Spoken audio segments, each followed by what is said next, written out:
পৰিম নেকি এবাৰ পুনৰ তাইৰ প্ৰেমত?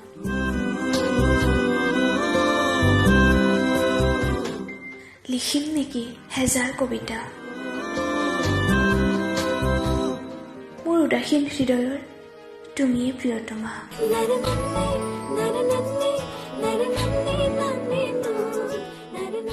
মেলি থম নেকি মোৰ দুবাহু তুমি অহাৰ অপেক্ষা? পুনৰ লিখি ল'ম নেকি হৃদয়ৰ মাজত? তুমি মোৰ কেৱল প্ৰেয়সীয়ে নহয়, তুমি মোৰ জীৱনৰ অনুপ্ৰেৰণা। গম পোৱানে, তুমি অবিহনে মই ঘন অৰণ্যত পোহৰৰ অভাৱত হেতা পৰি যোৱা এপাহ গোলাপ ফুল।